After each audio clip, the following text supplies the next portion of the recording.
Magandang araw mga kalakwatsa!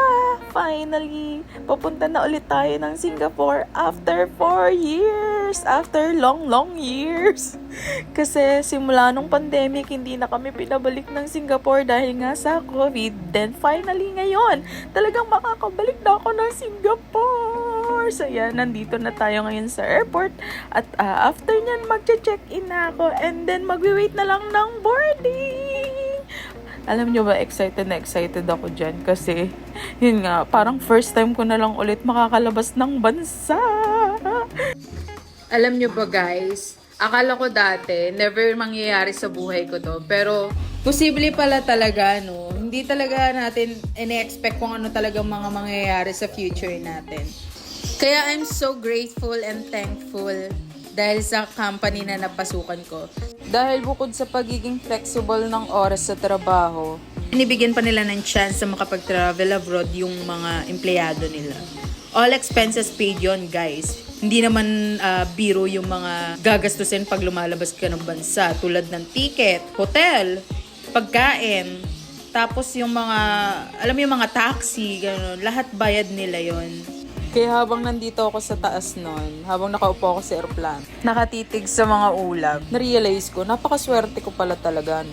Kasi dito ka lang talaga sa kumpanya naranasan yung makakain ng mga masasarap na pagkain. Dito lang ako natutong mag-chopstick. Dito lang ako nakakain ng totoong steak. Alam mo yung normal na mamayang Pilipino ka, nakabilang ka sa level ng mga taong nagtatrabaho para sumahod, para may pang-tustos sa araw-araw. Nandun tayo sa level ng ganung mga mamamayan. So ayan, mabalik tayo, tama na ang drama, no? Pagdating namin sa Singapore, na-amaze talaga ako sa airport nila. Ang ganda. Kaya pala sila yung top 1 na most beautiful airport sa buong mundo. Fast forward tayo ng 3 times. So nandito na kami sa restaurant ngayon, kakain na kami ng dinner. Ito talaga yung isang pagkain na hindi nawawala tuwing napunta ako ng Singapore. Ito yung tinatawag nilang lusang. So bawat nilalagay ni ate dyan sa plate ay may kanya-kanyang meaning. Ito ay ginagawa nila every Chinese New Year. Ito yung pinakagusto ko pag napunta kami ng Singapore, puro kain ang ginagawa namin. Sobrang saya ng mga buhaya ko sa tiyan. Pagkatapos namin kumain, nag-aya yung isa sa boss namin na pumunta dyan sa Marina Bay Sands. So, tinanong niya kami kung gusto ba namin pumunta dyan sa taas or makaakyat dyan sa taas.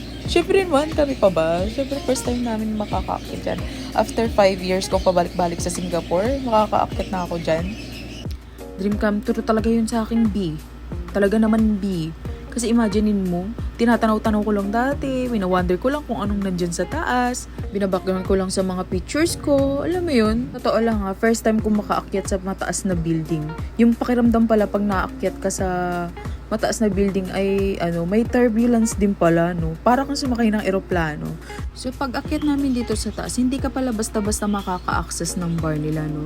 So parang may mga nire-register pa online or binabayaran online. Hindi ko lang sure kung ano nga yun. Pero yan, nung nandito na kami sa taas, grabe nakaka-relax. Ang ganda ng view, ang sarap sa mata talaga.